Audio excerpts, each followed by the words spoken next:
Hey guys, what's up? I have to say, I am settling into the remaster and I am really enjoying this game. And I'm starting to grow an appreciation for some of the depth of the gameplay that's here. I think the thing that's become really clear to me is that there's a high barrier to entry for the PvP in this game. You have to get to a certain sort of level of ability before this game starts to be fun. And it is extremely punishing on newcomers, especially if those newcomers are playing against skilled players. And I think the remaster has created a sort of a unique situation in which folks like me who are new to the PvP are being pitted against players who may have thousands of hours in this game and understand all the tech and how the PvP works. So, I mean, I've probably got a good 30 to 40 hours of PvP under my belt now. And while I'm certainly not good, I'm not as awful as I initially was. And it's made the gameplay a hell of a lot more fun for me. For the folks out there who are playing, and maybe I know Old Rabid One was talking about this, folks that may have been pretty good in Dark Souls 3 and felt like in any encounter they felt like they could win, and definitely aren't feeling that way in the remaster. Just keep giving it time. There are situations that are almost virtually unwinnable, specialized ganks, 4v1s, those types of situations. But really, if you're outside the forest, those types of situations, at least in my experience, haven't been that common. They've very much been the exception and not the rule. So just stick with it. And make sure you're watching some of the videos. I know Saint made some videos about some of the tech, and there's guys like Holly that have made a lot of great videos explaining how the tech works. And I think it's really important to pay attention, and not just what the tech is, but why the tech works the way that it does. Because once you start to understand the latency model, it makes things like getting backstabbed out of nowhere, they happen a lot less frequently. But it's created kind of an interesting situation where I've been thinking about what my preference is, whether I prefer Dark Souls 3 or Dark Souls 1. And where my head is right now is that I think I prefer Dark Souls 3 for invading, and probably for dueling, at least in the long run, I would prefer Dark Souls 1, even though right now I would probably just get my ass kicked. And this guy right here is putting on a clinic as to why you don't panic roll in Dark Souls 1. And this actually kind of goes to my point about why Dark Souls 1 from a dueling perspective is more enjoyable. I think there's better sort of stratification of skill. If you're a better player, the chances of you winning in Dark Souls 1 are much higher. In Dark Souls 3, I think luck plays a much greater role, and it's almost all skill in Dark Souls 1. But for invasions, for precisely that reason, I find invasions a little bit less satisfying in this game, because it seems like one of two things typically happens. Either you're up against a large number of people at once, which is very difficult, or you're against a solo host who likely has no idea what they're doing from a PvP perspective. And because of that skill stratification, even a player like me who's still very green, but I have, again, the 30 to 40 hours of PvP, that's enough to give me an overwhelming advantage against a player who doesn't know how to PvP, and I'll just absolutely mow them down. And in fact, in my previous videos, I included a lot of 1v1s, and you'll see a lot fewer of those this time around, simply because they're just not interesting anymore. I'm just absolutely ripping people apart, with a few notable exceptions, and we'll get to those in a little while. But I now feel like in a 2v1, I have a chance. And it's made the game a lot more fun. I've finally gotten to the point where I've seen most of the commonly used weapons. I've seen most of the spells. I have an idea of the damage and the roll timing. So I don't get surprised by things as much as I used to, although, of course, there's still new things every time. Like here, I think that's the Demon Titanite catch pull or something similar. I'd actually gotten that as a drop, but I'd never really used it, and I'd never fought anyone who had used it, so that's kind of new for me.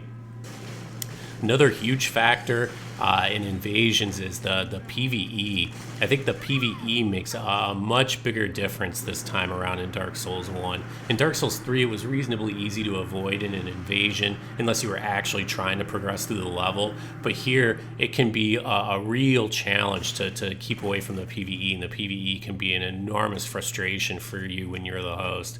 And this guy here was actually the first like real laggy player that I had encountered. You can see him teleporting all over the place. I decided to just go here and start mashing against this guy.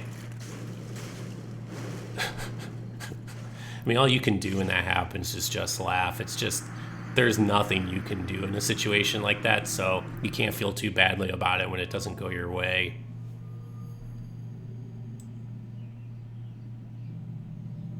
So this was a guy that had been ganking here for quite a while, and he was summoning randoms. Unfortunately, you can tell a lot of the randoms don't really care for ganking. I think this is kind of what Saint refers to as a sad gank, though that may be only for NPCs, but this guy was just summoning randoms and ganking with the dried finger on, and he'd killed me a couple times, but this was my first sort of opportunity to have some backup and some help, so it's a 2v2 instead. And it was actually a pretty close match, but I ended up being able to pull it out. I think, again, I'm really still trying to experiment with the poise mechanic. I think the poise on this character is 21, and then I have 61 with the wolf ring, and I keep the wolf ring on, I think, the entire time. I have not removed it for a single fight yet. I'll probably start playing around with that and seeing what I can do. I have, on this character, I have 16 strength and 15 dex. Actually, we'll come back to the build later in a minute. I want to talk about this invasion right here. So, I invade this guy here. He doesn't really seem to have much of an idea of what he's doing. I kill him pretty quickly, but he actually ends up disconnecting. I went on to invade this guy in this exact same place about 8 or 9 different times. And you can see the exact same thing happened every single time, and he just ran for the fog door. And at first I thought maybe he was waiting for somebody to summon, and then when he didn't get one, he would just run through the fog wall and kick me out. But because of the way the timer works, I don't believe that's the case, because it clears the timer when you get invaded by a dark moon, even if you don't die or don't kill him. If they get in your world for any reason, it resets the timer. So I think he actually had the dried finger on, and I think he was engaged in some sort of like griefing where you just stand outside the fog wall, wait till people got kicked out, and then probably save and quit and or just leave the dried finger on and just keep messing with people. And that's one thing about this game that I don't care for, is that it's easier to kind of be a griefer from a host perspective. There's a number of different things that you can do, from straight up ganking to that kind of fog wall cheesing. It's a different variant of fog wall cheesing, and we'll see some other forms here in a little bit. I was invading here in the kiln, and there were a lot of people here that I think were just looking for straight up duels, and generally my approach is if somebody wants to duel, I'll indulge them, because I usually learn something, and this guy was pretty good. I ended up beating him a couple times, but watch this. He sees the R1 coming, he rolls it and gets me with a really nice roll backstab, and I meant to do a fist pump here, but I ended up waving to him instead. But I think he understood what I was trying to do. But this guy, I thought he was good. He was closely enough matched to me in terms of skill that there was an interesting fight still. And great sword spacing is one of those things that I've traditionally been actually pretty good at. So all I'm trying to do here is just bait out his great sword R1s and then counter swing. And there I almost get caught in the exact same way. That was a mistake. I should not have swung there. He could have gotten the roll backstab on me again. I ended up having a couple more fights with that guy, and that was actually a lot of fun. I really do enjoy the dueling in this game. The one thing that's preventing me from really enjoying the dueling is my lack of skill. I frequently hear, like in Olasil Township, I encounter players that are way better than me, and I just end up getting absolutely destroyed by these better players. So I need to build up my skills for dueling in that type of an environment to be fun for me. I'm still not good enough. But I have to say, I'm actually pretty pleased. If I think back even like a week and a half ago at how much worse I was at this game, I feel a lot better now about my skills. And because the parries here, the startup is so quick, it's really important with slower weapons, I think like greatswords, to do a lot of L1 waggling to try to take the other player off your startup. You can see there that R2 from him was a mistake because I was able to just poise trade Black Flame and finish the fight off. And this here, I'm waiting for the invader to show up, and I forgot about the spawn location behind me. So this is not a good start to this fight.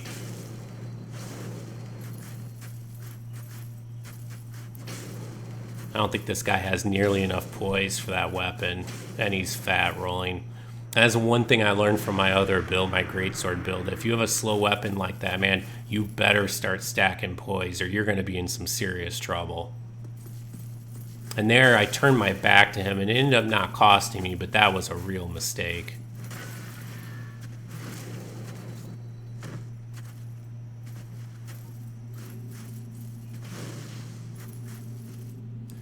And this guy's panic rolling away, which is a mistake.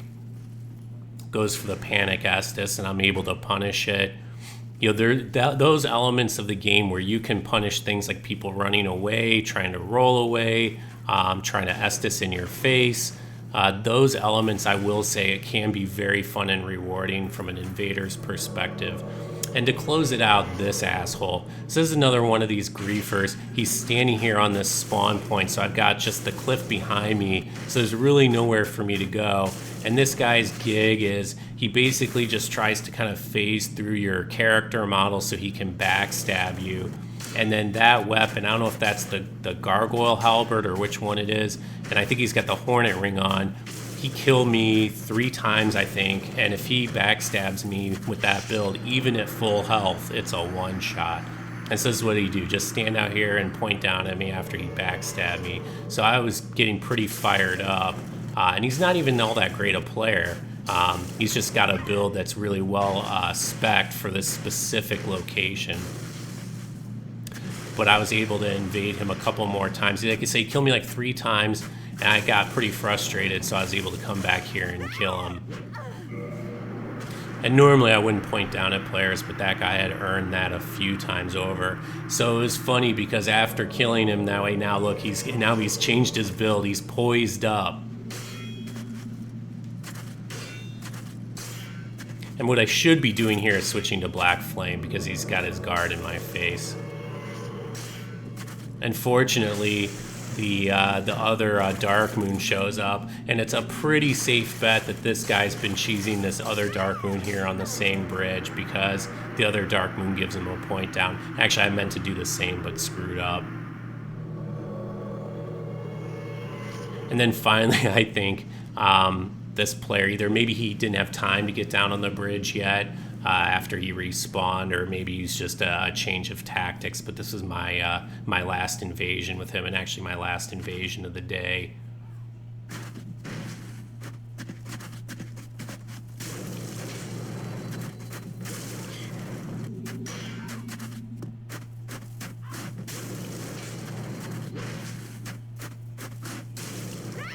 Well, thanks for checking in, guys. Take care now.